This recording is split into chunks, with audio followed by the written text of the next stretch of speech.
Buenas tardes para los que no me escucharon. Mi nombre, me vuelvo a presentar, soy Valeria del Río, formo parte del grupo de endocrinólogos de OSECAC. Lo que vamos a hablar hoy es acerca de tiroides y embarazo en contexto de pandemia por coronavirus. Durante la charla sepan que van a tener todos los micrófonos desconectados para que no hayan interferencias, y si tienen alguna pregunta para realizar durante la charla, la van realizando abajo y después las vamos a contestar al final de la charla. Vamos a empezar con la presentación.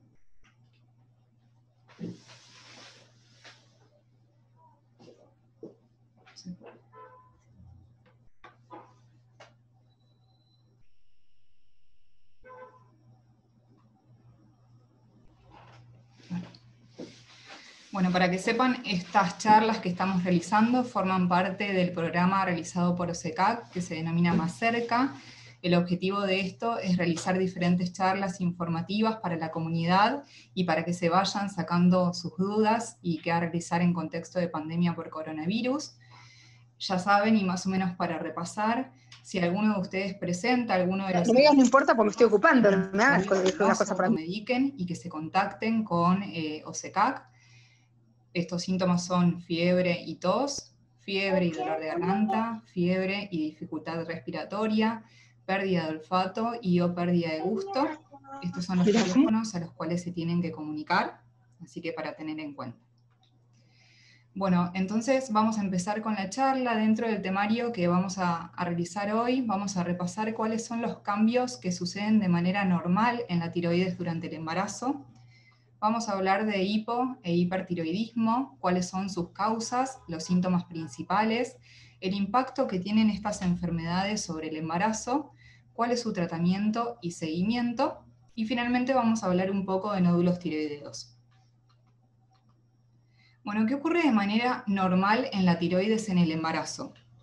Se sabe que la tiroides de la madre debe aumentar la producción de hormonas tiroideas de forma normal, y esto va a generar un aumento del tamaño de la glándula.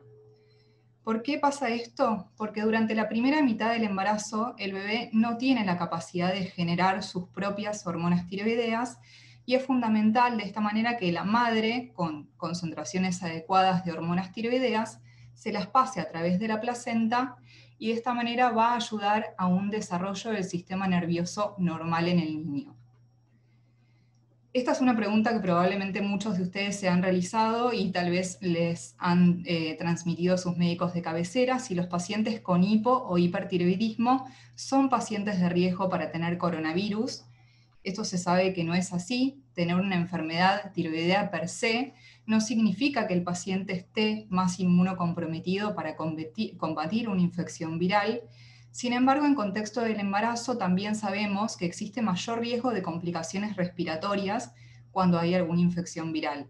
Entonces, esta charla, que es embarazo y tiroides, si bien la enfermedad tiroidea per se no va a generar un mayor riesgo, el embarazo hay que tenerlo en cuenta.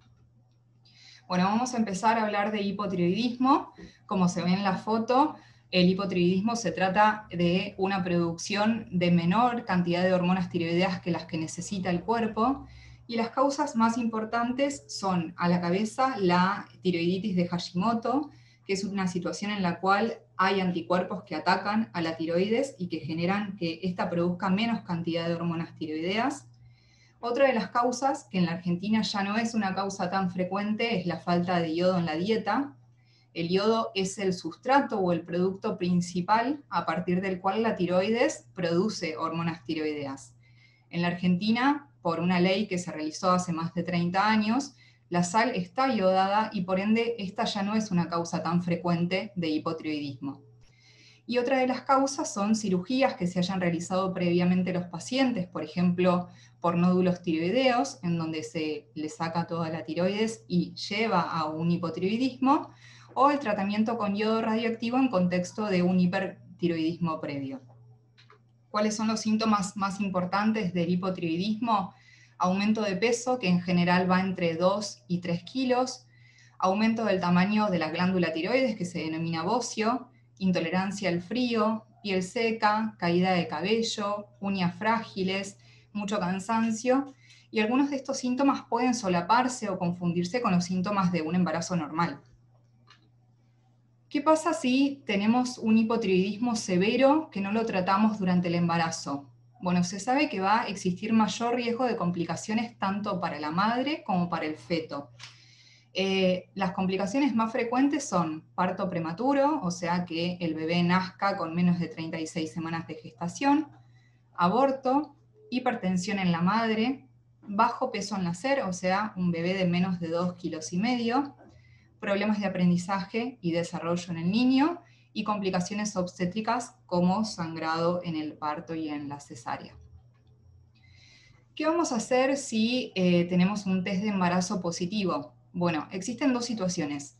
Una de ellas es aquella en la cual nosotros somos pacientes con hipotiroidismo y estamos recibiendo tratamiento con hormona tiroidea, y otra, aquella situación en la cual no recibimos tratamiento con levotiroxina, pero en algún momento nuestro médico nos ha dicho, bueno, tenés anticuerpos que te atacan a la tiroides o tenés un hipotiroidismo subclínico, pero por ahora no necesitas tratamiento con levotiroxina. En estas dos situaciones es necesario consultar a su endocrinólogo de cabecera, ya que en la primera, si estamos tomando medicación, lo más frecuente es que se nos aumente la dosis de la levotiroxina, aproximadamente un 30%. O sea, si estamos recibiendo 75 microgramos de levotiroxina, nos van a aumentar a 100. Y en la segunda situación, lo más probable es que tengamos que realizar un análisis de sangre para ver cómo es nuestro perfil y tal vez sea necesario iniciar tratamiento con levotiroxina en este caso también. Si tienen más de 30 años, tienen antecedentes de enfermedades tiroideas en la familia o antecedentes de enfermedades autoinmunes, como por ejemplo enfermedad celíaca o artritis reumatoidea, son todas situaciones en las cuales existe más riesgo de enfermedad tiroidea, entonces también hay que chequear la función tiroidea cuando se realiza el diagnóstico de embarazo. ¿Cuáles son las recomendaciones en el tratamiento de hipotiroidismo? Bueno, la levotiroxina, que es el reemplazo con hormona tiroidea, es un tratamiento sumamente seguro durante el embarazo y la lactancia. Se debe tomar la levotiroxina en ayuno, aproximadamente con 2 a 3 horas de estómago vacío. Esto quiere decir, muchas veces las embarazadas se acuestan a la noche sin comer nada porque tienen un poco de acidez y se levantan a las 5 o 6 de la mañana con hambre y ahí desayunan. Lo ideal es no tomar la levotiroxina a las 7 de la mañana, sino esperar más o menos 2 a 3 horas que el estómago esté vacío. Después de tomar la medicación, uno tiene que esperar 30 minutos para desayunar. Y lo importante también es no colocar la medicación en un pastillero ni cerca de ningún electrodoméstico que irradie calor, porque es un fármaco que se puede inactivar. También suele pasar que en contexto de embarazo muchas pacientes deben recibir tratamiento con hierro o con protectores gástricos como omeprazol, y en ese caso este tipo de fármacos hay que separarlos entre 3 y 4 horas de la levotiroxina porque interfieren en su absorción. El yodo, como dije previamente, en la Argentina no es un problema porque la sal está iodada por ley. Sin embargo, pacientes embarazadas con hipertensión gestacional muchas veces no pueden consumir gran cantidad de sal. Entonces, para recordar más o menos, los alimentos que tienen gran contenido de yodo son las legumbres, el brócoli, la espinaca, los huevos, todo tipo de pescados, así que bueno, este es un dato para tener en cuenta en caso de que no puedan consumir sodio. ¿Y qué pasa después del parto o de la cesárea? Si nosotros veníamos tomando levotiroxina previo al embarazo, lo más probable es que la dosis de la misma se baje a la dosis previa, y si no tomábamos levotiroxina, el tratamiento con la misma se puede suspender después del embarazo. Entonces siempre hay que realizar un control con el endocrinólogo al mes del parto o de la cesárea. También es importante tener en cuenta que después del parto puede surgir una situación que se denomina tiroiditis posparto, que es la inflamación de la glándula y que genera síntomas compatibles con un hipertiroidismo. O sea, pueden sentir sensación de irritabilidad, temblores, palpitaciones e inflamación en la zona del cuello, por ende es necesario tenerlo en cuenta y en caso de que estos síntomas aparezcan, consultar con su endocrinólogo también. Vamos a pasar ahora al hipertiroidismo. Como se ve en el gráfico, en esta situación existe mayor producción de hormonas tiroideas. Las causas más frecuentes también son la enfermedad autoinmune, que en este caso se llama enfermedad de Graves-Basedow. La segunda causa más frecuente son nódulos en la tiroides que produzcan mayor cantidad de hormonas tiroideas, y otras son las tiroiditis, como hablamos previamente, que son inflamaciones de la glándula por diferentes causas. Los síntomas más importantes son pérdida de peso, irritabilidad, nerviosismo, intolerancia al calor. Puede existir también aumento del tamaño de la glándula o bocio, diarrea, sudoración excesiva, y a veces cuando existe compromiso ocular, los ojos se van a ver típicamente saltones, puede existir como sensación de irritabilidad en los ojos o de cuerpo extraño. ¿Cómo impacta el hipertiroidismo no controlado en el embarazo? O sea, yo tengo un hipertiroidismo, no sé si está bien controlado o no, y quedo embarazada. Bueno, también existe mucho mayor riesgo de enfermedades tanto maternas como fetales. Algunas de las complicaciones son las mismas que vimos con el hipotiroidismo: bajo peso al nacer, parto prematuro, hipertensión en la madre y retraso del crecimiento dentro del útero. Y también pueden existir problemas cardíacos de la mamá o hipo o hipertiroidismo del bebé. Entonces, ¿qué debo hacer si quedo embarazada y tengo un hipertiroidismo? Primero, antes que nada, si yo estoy planeando un embarazo y soy una paciente con hipertiroidismo, es importantísimo asegurar que la función tiroidea esté adecuadamente controlada. Es por esto que hasta que nosotros veamos a nuestro endocrinólogo y nos dé el ok para quedar embarazados, es necesario usar cualquier método anticonceptivo, pastillas anticonceptivas, preservativos, DIU, pero es importantísimo que nuestro endocrinólogo nos dé el ok para quedar embarazados. Si ya estamos recibiendo tratamiento con danantisol, la droga es el metimazol, es necesario consultar, como dijimos previamente, al endocrinólogo para realizar un perfil tiroideo. Y si por el contrario nosotros tuvimos hipertiroidismo pero recibimos tratamiento con yodo radioactivo, algunas de ustedes por ahí han recibido en algún momento tratamiento con yodo radioactivo y saben que el yodo lo que hace es disminuir la función de la glándula tanto como para llevar a un hipotiroidismo. Entonces, si bien la función de la glándula puede estar normal o funcionar un poco de menos, es muy necesario controlar el perfil tiroideo y esperar más o menos entre 6 y 18 meses después de dar la dosis de yodo para buscar el embarazo, porque los anticuerpos que nos generan el hipertiroidismo circulan en la sangre aproximadamente este tiempo, y estos anticuerpos pueden pasar al bebé y generar alguna enfermedad tiroidea en él.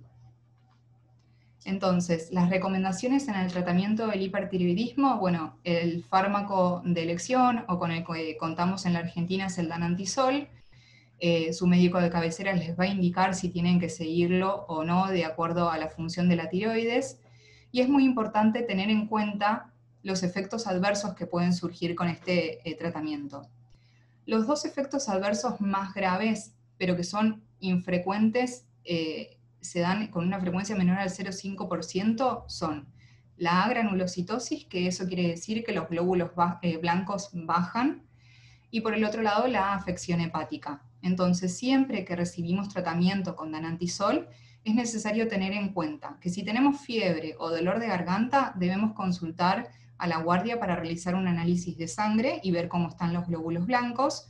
Y por el otro lado, si tenemos dolor abdominal, vómitos o algún tinte amarillento en la piel, también consultar a la guardia para realizar un análisis de sangre y ver cómo están las enzimas del hígado.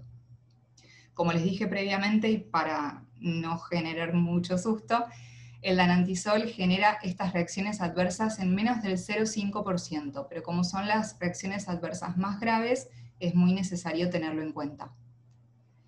El propanolol es una medicación que se toma para disminuir la frecuencia cardíaca, y lo ideal sería no tomarlo luego de las 6 semanas del embarazo, que bueno, eso su endocrinólogo se va a encargar de suspenderlo. Y siempre el monitoreo del hipertiroidismo es más cercano durante el embarazo y en general es cada 4 a 6 semanas. Finalmente vamos a hablar un poco de nódulos tiroideos. Los nódulos tiroideos son pequeñas tumoraciones que aparecen en la glándula tiroides, son extremadamente frecuentes, se dan en 7 de cada 10 pacientes, y lo que tienen que tener en cuenta es que la mayoría, más del 95%, son nódulos benignos. La principal, digamos, cosa que tenemos que prestar atención cuando vemos un nódulo tiroideo son las características, si alguna de las características de este nódulo es sugestiva de malignidad, como para decidir punzarlo o no.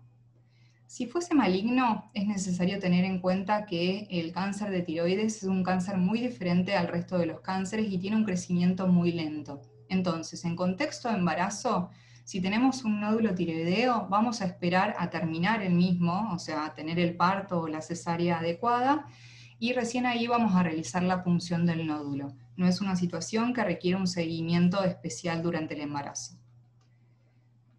Entonces, a modo de conclusión, es importante tener una función tiroidea adecuada durante el embarazo, ya que el bebé depende de las hormonas de su madre durante la primera mitad.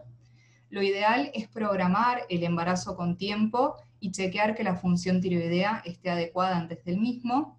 Y ante el diagnóstico reciente de embarazo, tanto si tienen hipo como hipertiroidismo, es necesario consultar al endocrinólogo porque muchas veces es necesario el cambio de la dosis de medicación.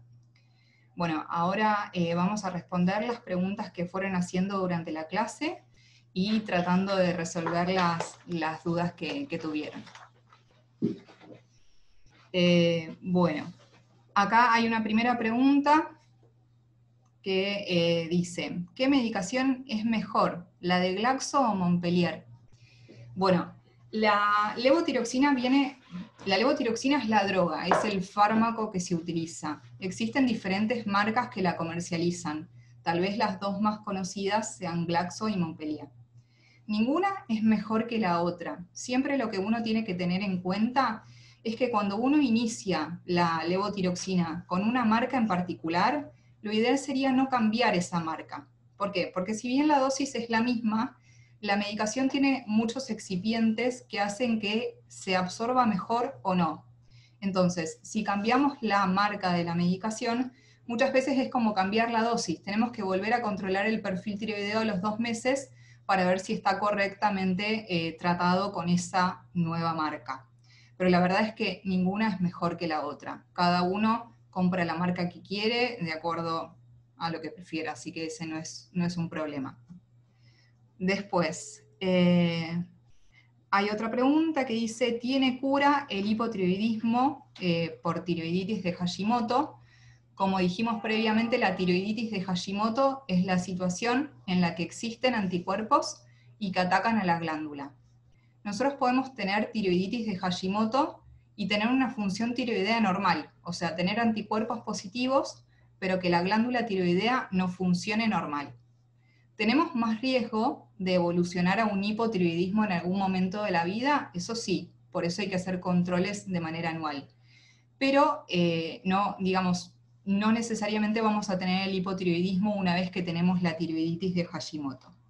Si ya tenemos el hipotiroidismo por tiroiditis de Hashimoto, lo más probable es que necesitemos medicación durante toda la vida, porque ya la glándula tiene su función afectada y lo más probable es que la necesitemos de por vida. Lo que puede llegar a pasar es que los requerimientos de levotiroxina vayan bajando. O sea, cuando tienen 30 años tal vez toman 100 microgramos de levotiroxina y se va viendo que a medida que aumenta la edad, los requerimientos de la dosis van bajando. Pero en general, si ya está diagnosticado el hipotiroidismo, es de por vida, por tiroiditis de Hashimoto. Muchas veces hay situaciones que son los hipotiroidismos subclínicos, que no siempre necesitan tratamiento con levotiroxina, pero bueno, eso hay que verlo en cada situación particular. Como les dije previamente, cuando uno quiere quedar embarazada y tiene un hipotiroidismo subclínico, lo más probable es que sí necesite tomar la medicación. Después, otra de las preguntas es, ¿se puede hacer algo para no tener que subir la dosis si estoy controlada? La dosis de la levotiroxina es de acuerdo al peso, ¿sí? Por ejemplo, si yo tengo un paciente de 75 kilos, lo más probable es que necesite una dosis de levotiroxina de 100 o más. Se ajusta de acuerdo al peso. Si yo venía bien controlada, pero de repente tengo alguna situación que me genera un descenso marcado de peso, no sé, me operaron, me sacaron la vesícula, entonces ahí bajé mucho de peso, lo más probable es que la dosis de la levotiroxina me la tengan que bajar, porque se ajusta de acuerdo a eso.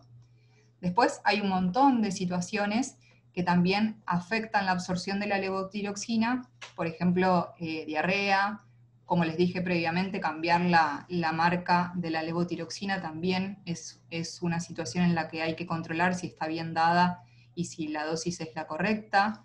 Pero bueno, en general, si estoy bien controlada, no tengo grandes cambios en el peso, no tomo ninguna medicación que interfiera la absorción de la levotiroxina, la dosis debería ser más o menos continua.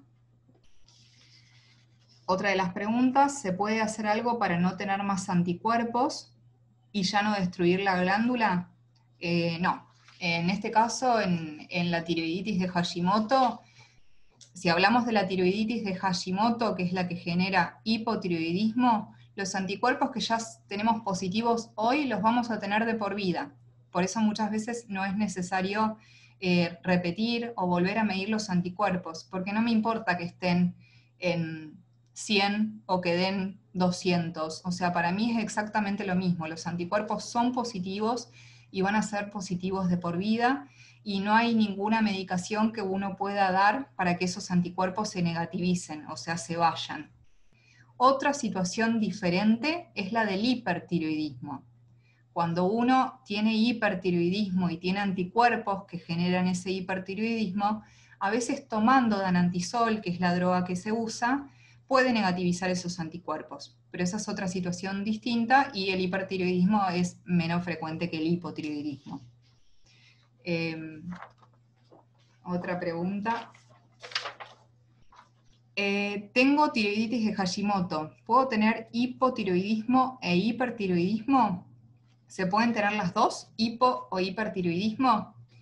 Si tengo tiroiditis de Hashimoto, o sea, los anticuerpos que me generan la tiroiditis, voy a tener hipotiroidismo.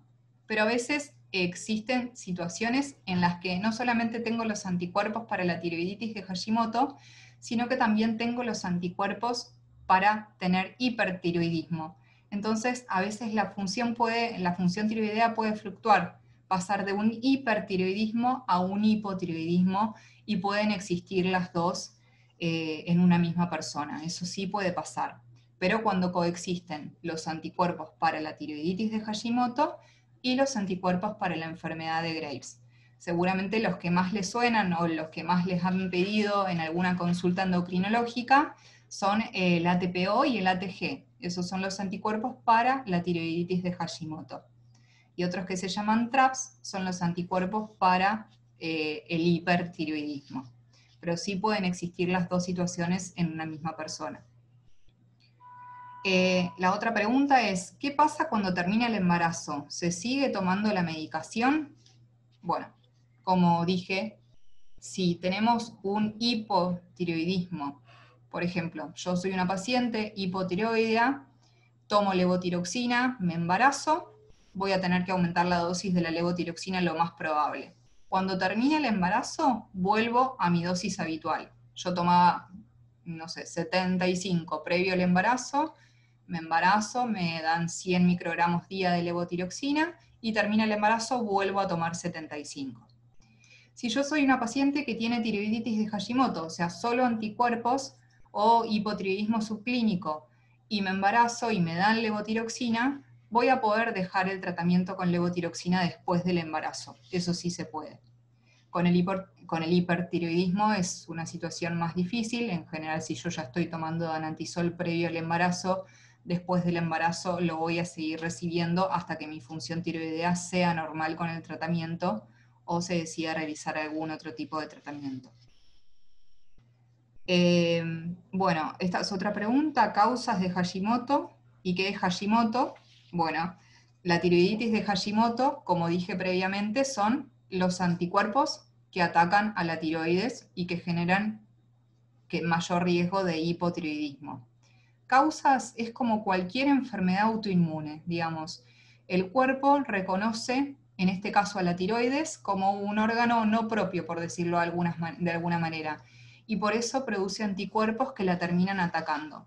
Al igual que lo que pasa con la enfermedad celíaca, con la diabetes tipo 1, con un montón de enfermedades autoinmunes, es esto, el cuerpo pierde la tolerancia para algunas células de su cuerpo y por eso la terminan atacando.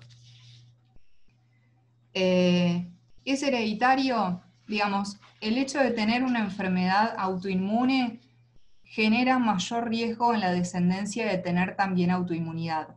Por eso hablábamos de prestar atención a cuando tenemos antecedentes en la familia, sobre todo de primer grado, papá o mamá, con anticuerpos, genera mayor riesgo de que yo tenga enfermedad autoinmune. Así que sí hay que tenerlo en cuenta y mínimamente chequear después si existe autoinmunidad o no. Después hay situaciones en las cuales tenemos hipotiroidismos que no son por autoanticuerpos, o sea, no son por tiroiditis de Hashimoto, y en ese caso, si yo tengo un hipotiroidismo sin anticuerpos, mi hijo no tiene más riesgo de tener hipotiroidismo. Pero bueno, esas son las, digamos, el menor de las causas. Bueno. Dice, no entendía la letra. ¿Puede costar más quedar embarazada si soy hipotiroidea?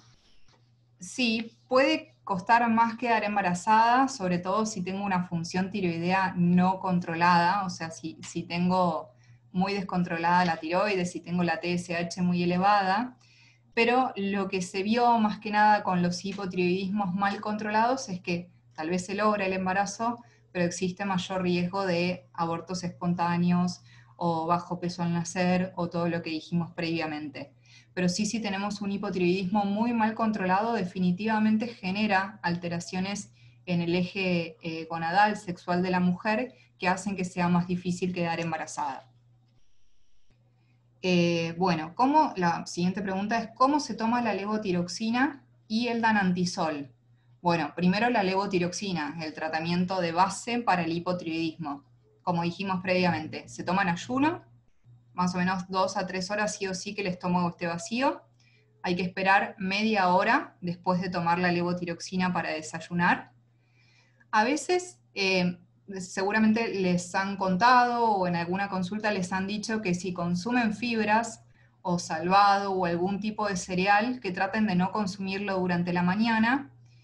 Eso se vio que si alguno de ustedes ya tiene una dieta a base de fibras, o sea, si les encanta desayunar con fibras, no es cuestión de alterarle su ritmo o su calidad de vida. O sea, solamente se aumenta un poquito la dosis porque la fibra lo que genera es una disminución en la absorción de la levotiroxina. Pero se va aumentando la dosis hasta lograr el objetivo. Y como dije previamente, que muchas veces por ahí no se dice, es que la levotiroxina no hay que dejarla en un pastillero, porque vieron que la levotiroxina, muchos de ustedes que por ahí toman la pastilla, viene en el blister con un plástico de color. Bueno, eso es para eso, para que no se inactive. Entonces, no dejarla cerca de ningún electrodoméstico que irradie calor y no sacarla cuando empieza el mes o cuando empieza la semana y ponerla en el pastillero. Lo ideal es el día que la vamos a tomar, ahí la sacamos del blister. Y el danantisol en realidad no tiene ninguna forma, digamos, de tomarla. Digamos, la levotiroxina sí tiene esta forma particular, el danantisol se puede tomar en cualquier momento del día, no hay ningún reparo con eso.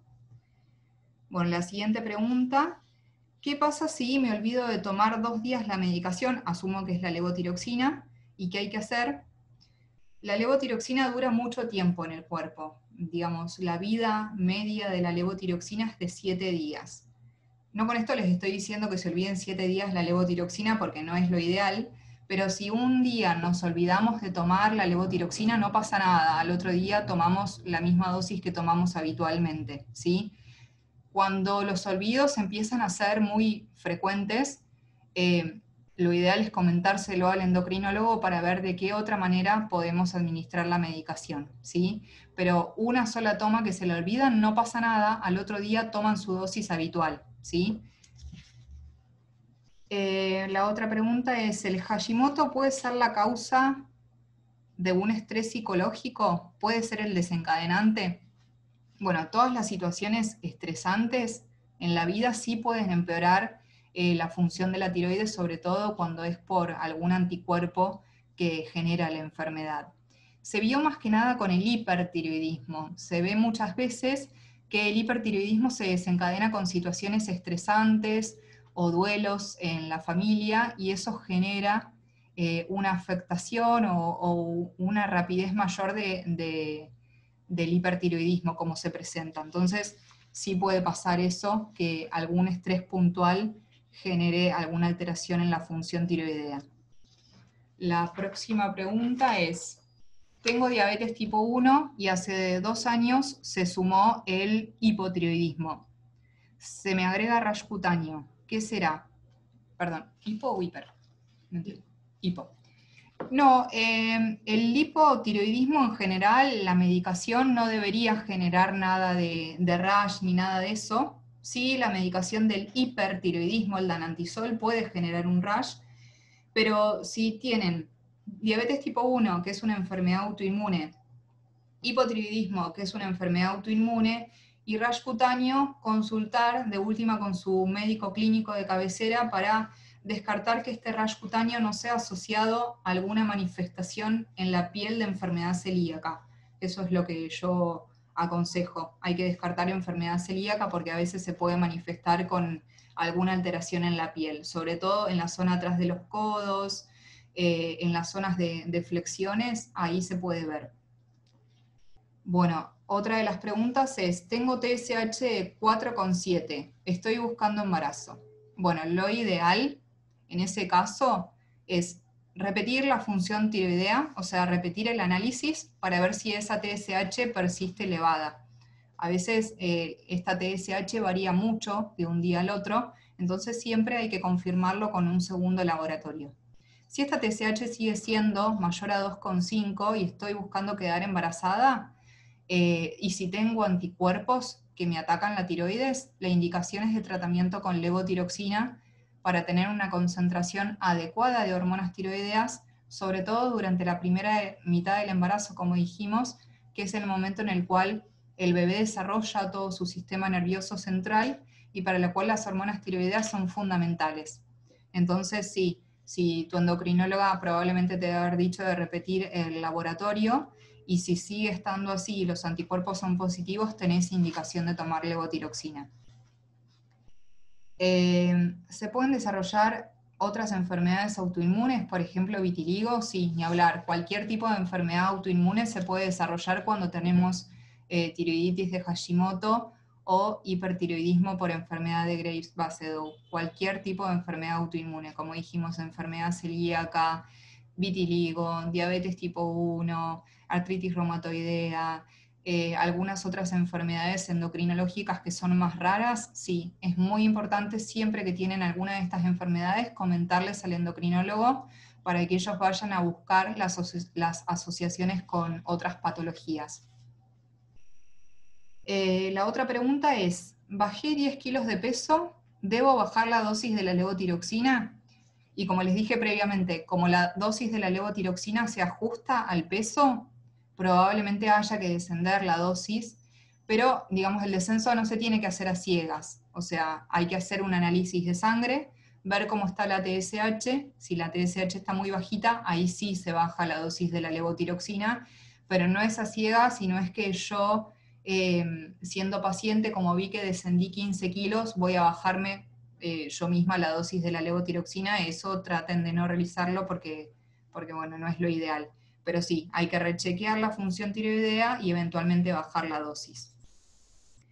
¿Cómo se previene la enfermedad autoinmune? Nada, no existe nada para prevenir la enfermedad autoinmune. Si nuestro cuerpo ya tiene esa condición en la cual no reconoce como propios algunos tejidos, en el caso del hipotiroidismo, la tiroides, en el caso de la diabetes tipo 1, el páncreas y demás, no se puede prevenir de ninguna forma. Uno sí puede encontrar los anticuerpos en sangre e ir viendo de manera anual cuándo se desarrolla la enfermedad. En el caso de la tiroiditis de Hashimoto, encuentro el anticuerpo positivo con función tiroidea normal hago análisis todos los años para ver si en algún momento entro dentro del hipotiroidismo y necesito tratamiento.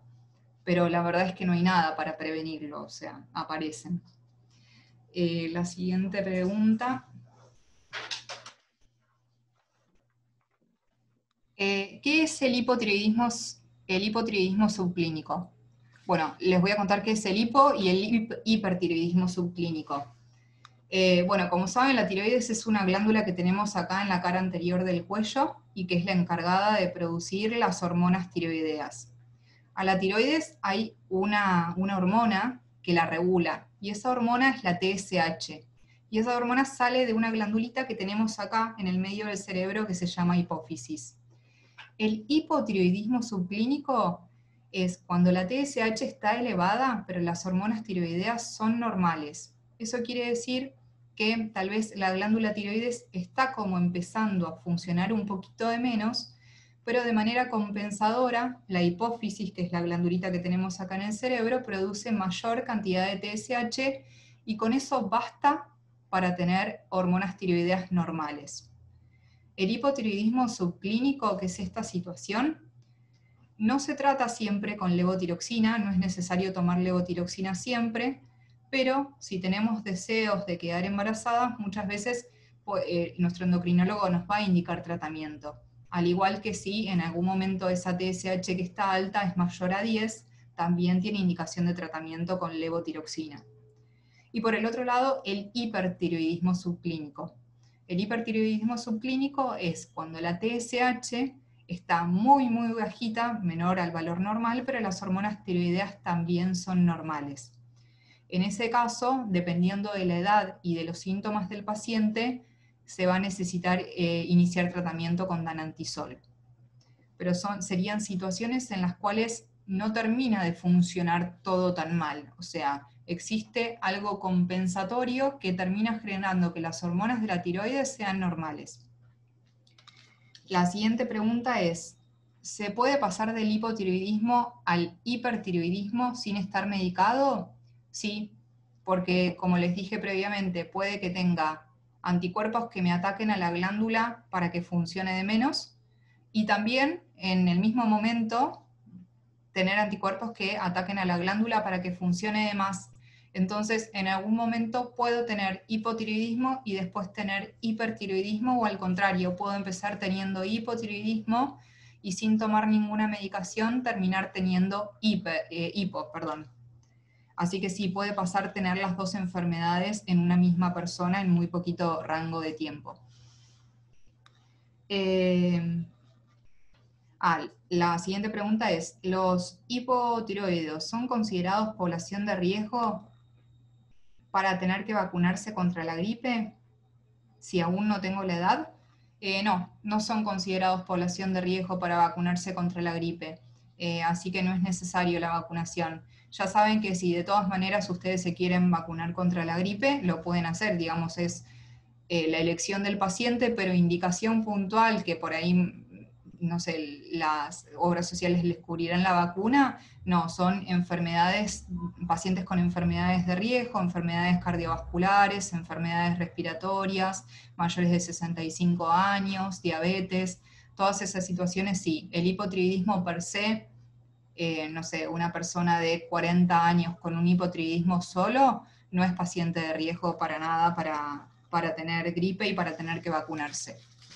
Recuerden que la vacuna lo que genera es la prevención de los casos graves, ¿sí? Y como dijimos al inicio de la clase, el hipotiroidismo no genera mayor vulnerabilidad para tener casos graves ni ninguna infección viral. Bueno, la siguiente pregunta es, teniendo tiroiditis de Hashimoto, ¿hasta qué valor de TSH se considera normal para no recibir medicación durante el embarazo? Teniendo tiroiditis de Hashimoto, o sea, anticuerpos positivos, con un valor de TSH mayor a 2,5, lo indicado es iniciar tratamiento con levotiroxina, principalmente durante la primera mitad del embarazo. Si nosotros de repente recién consultamos al endocrinólogo con tiroiditis de Hashimoto y una TSH de 5, en la semana 32 de gestación, que ya pasó todo el desarrollo neurológico del bebé, no vamos a obtener demasiado beneficio con el inicio de la levotiroxina. Pero sí, si tenemos anticuerpos positivos, quedamos embarazadas y la TSH es mayor a 2,5, la indicación es iniciar tratamiento con levotiroxina.